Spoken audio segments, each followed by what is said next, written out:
ভোলার জমিনের বাস্তব একটা ঘটনা শোনাই।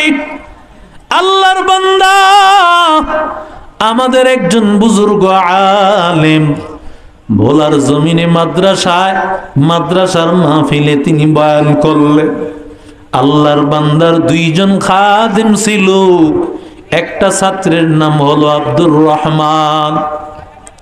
ছাত্ররা মাহফিল শেষ হয়ে গেছে খেদমত করে, রাতের বেলায় ছাত্ররা ঘুমায় গেছে।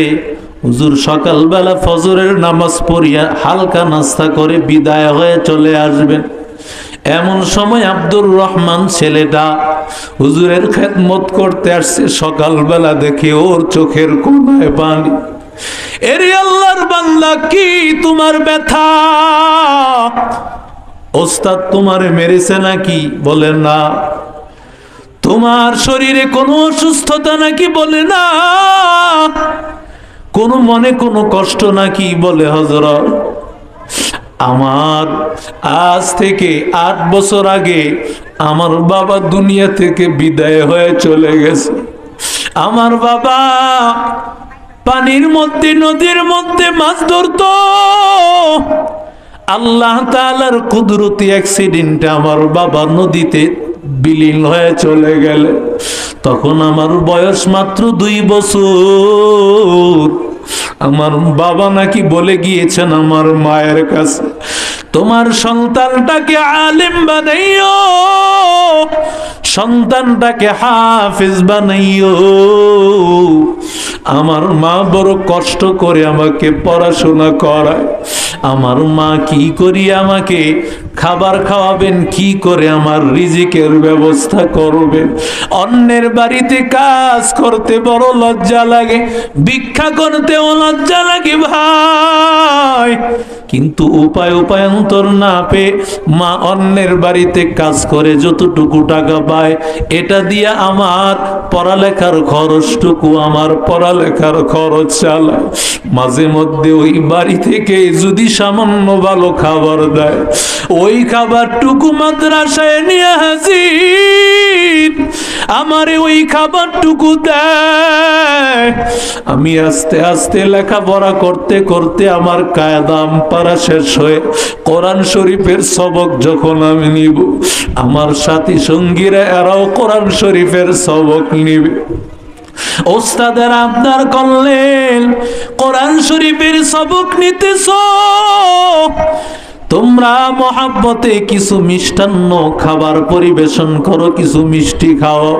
ছাত্ররা এক একজন সামর্থ্য অনুযায়ী কেউ বাতাসা নিয়ে আসলো, কেউ মিষ্টি, কেউ জিলাপি, কেউ আমিত্তি নিয়ে আসলো। আব্দুর রহমান ছেলেটা বলে, হুজুর আমি আমার মায়ের কাছে গিয়া হাজির। মাকে গিয়া বললাম, মা গো আমি কোরআন শরীফ নিয়েছি মা। ওস্তাদেরা বলেছে মিষ্টান্ন ব্যবস্থা করার জন্য। মায়া বলে, তুমি তো জানো আমার কাছে জমানো একটা টাকাও আমার কাছে নাই।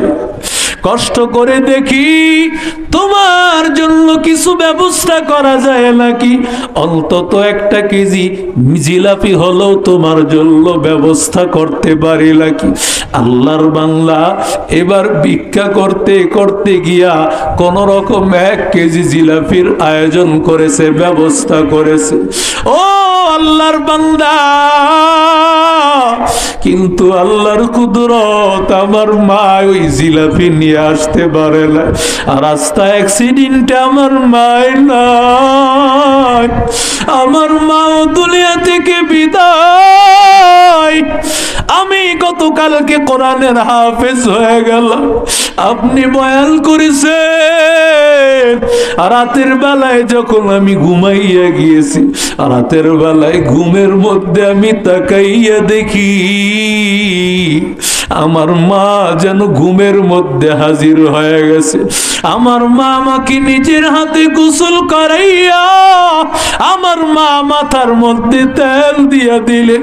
আমার মা নিজের হাতে খাওয়াইয়া দিলে আমি প্রতিদিন সকাল বেলায় ফজরের নামাজের পরে সূরা ইয়াসিন ছাত্ররা পড়ে, মাদ্রাসার পাশেই কবরস্থান, আমি আমার মায়ের কবরের পাশে দাঁড়াইয়া সূরা ইয়াসিন তেলাওয়াত করি, অন্যান্য আমল করি।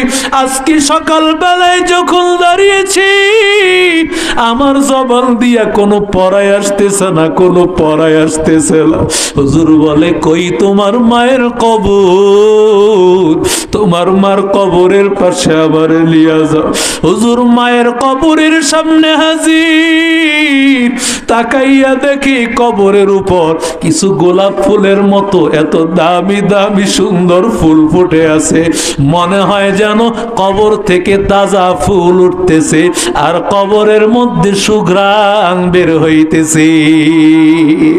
হাফেজের কবর, হাফেজের মায়ের কবর। ও চর ইসলামপুরের যুবক, এরে আল্লাহর বান্দা, এমন একটা সন্তান যদি সূরা ইয়াসিন পড়ার মতো না রেখে যেতে পারো।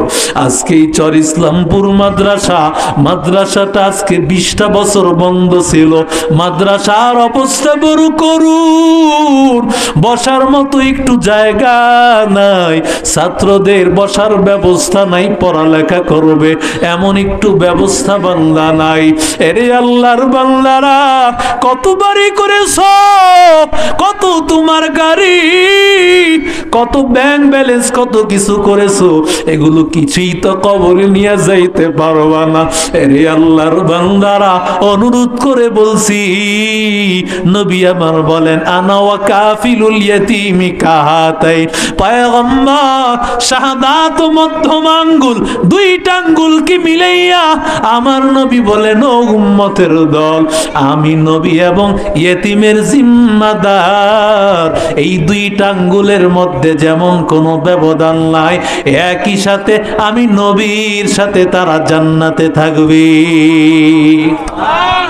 ও আল্লাহর বান্দা, সর্বপ্রথম একজন আল্লাহর বান্দা বলো, হুজুর আমি মাদ্রাসার ভবন করার জন্য, মাদ্রাসার একটা রুম করার জন্য 1000 ইট দিবা, এমন কোন আল্লাহর বান্দা আছো?